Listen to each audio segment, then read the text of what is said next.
Hello welcome sir, আমি আব্বাসিয়ার জ্ঞানজ্যোতি coaching সেন্টারকে welcome. আচ্ছা, তোমাদের আমি অলরেডি ক্লাস 10-এর যারা যারা আছো, যারা যারা মাধ্যমিক এবছর দিবে, সেক্ষেত্রে তোমরা দেখেছিলে যে তোমাদের আমি অনেক কিছু জিনিস টপিক আলোচনা করছিলাম এবং আমি বলছিলাম যে তোমাদের কোনো টপিক যদি লাগে তোমরা অবশ্যই কিন্তু আমার সাথে যোগাযোগ করতে পারো, তোমরা কমেন্ট সেকশনে জানাতে পারো যে কোন টপিকে তোমাদের বলে দিলে ভালো হয়। ঠিক আছে, তো আজকে যে টপিকটা ডিসকাস করবো সেটা তোমরা দেখতে পাচ্ছ, সেটা হচ্ছে ভেদ। কি ডিসকাস করবো? ভেদ, ভেরিয়েশন। ক্লাস 10-এর খুবই একটা ইম্পর্টেন্ট চ্যাপ্টার ভেদ। ভেদের মধ্যে কি হয় নর্মালি দেখো, ধরে নাও দুইটা ভেরিয়েবল আছে, একটা এক্স একটা ওয়াই। কি বললাম? দুটা ভেরিয়েবল আছে, একটা এক্স অ্যান্ড একটা হচ্ছে ওয়াই। এই দুইটা ভেরিয়েবলের মধ্যে আমাকে কানেকশন দেখাইতে হবে। কি দেখাইতে হবে? কানেকশন দেখাইতে হবে। কীরকম কানেকশন দেখাইতে পারবো? তাহলে দেখো, যদি আমি এটা জাস্ট এরকম একটা সিম্বল দিই, তাহলে কি বলতে পারবো যে এক্স যে আছে সেটা ওয়াই এর সাথে সমানুপাতিক। বা আমি উল্টাভাবেও বলতে পারি যে ওয়াই যা আছে সেটা হচ্ছে আমার এক্স এর সাথে সমানুপাতিক। সেম, তার মানে এক্স যদি বাড়ে তাহলে ওয়াইও বাড়বে, আর ওয়াই যদি বাড়ে তাহলে কি হবে? এক্সও বাড়বে।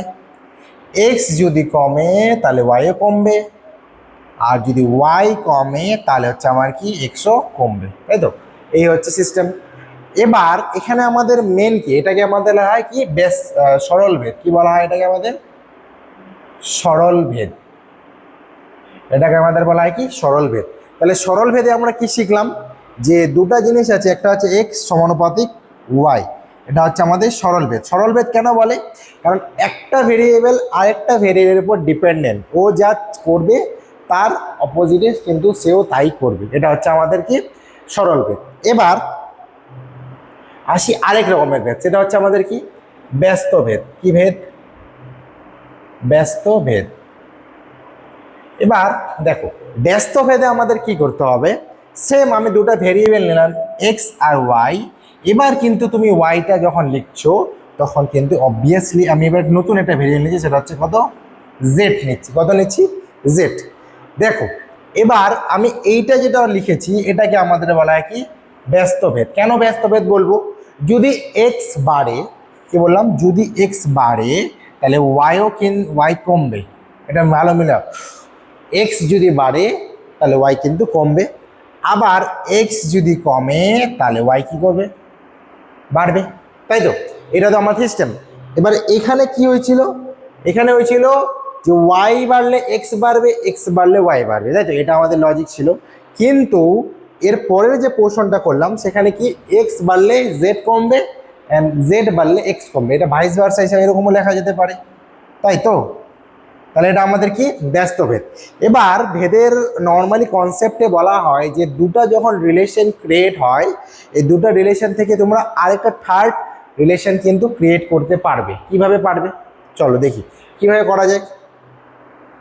এবার দেখো, প্রথম রিলেশনে আমরা করেছিলাম যে এক্স সমানুপাতিক ওয়াই, আর 2 নম্বর রিলেশনে করলাম এক্স সমানুপাতিক 1/z। কি বললাম? 1/z। এবার এই দুটাকে আমাকে বলা হয় বাঞ্চ করে লিখতে হবে। কি করে লিখতে হবে? বাঞ্চ করে লিখতে হবে, ঠিক আছে? এবার বাঞ্চ করে যদি, তাহলে আমি কি লিখবো? এবার এই জিনিসটা থেকে কমন পোর্শন আছে। কি আছে কমন? তাহলে এটা এক্সই থাকবে, এটা যেমন আছে থাকবে, অ্যান্ড এটার সাথে ওয়াই ইন্টু 1/z।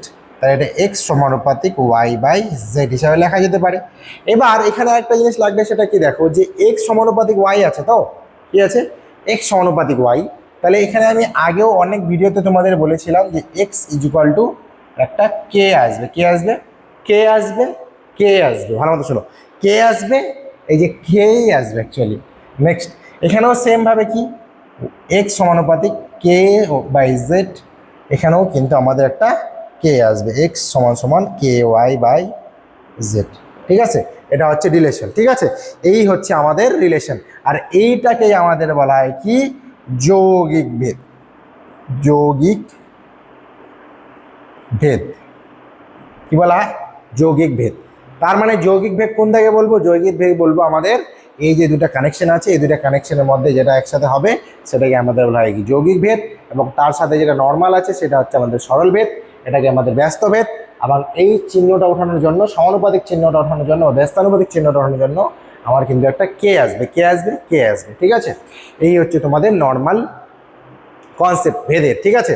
তো মোটামুটি তোমাদের ভেদের যা মেন কনসেপ্ট সেটা বলে দিলাম। এর পরবর্তী ভিডিওতে তোমাদের ভেদের কিছু অঙ্ক আমি দেখিয়ে দেবো যে কীভাবে করতে হয়, সেক্ষেত্রে কিন্তু তোমরা অবশ্যই করতে পারো। এছাড়া তোমরা অনেকে হয়তো করে ফেলেছো, তাও যারা এখনও করনি বা তোমাদের যদি মনে হয় যে কোনো একটা টপিক ডিসকাস করেন, তোমরা অবশ্যই কিন্তু কমেন্ট সেকশনে জানাতে পারো, সেক্ষেত্রে আমি কিন্তু সেই টপিকটা তোমাদের ডিসকাস করে দিব, ঠিক আছে। তো আজকে ভিডিও এখানে থাকবে, সবাই ভালো থেকো, সুস্থ থেকো, থ্যাংক ইউ।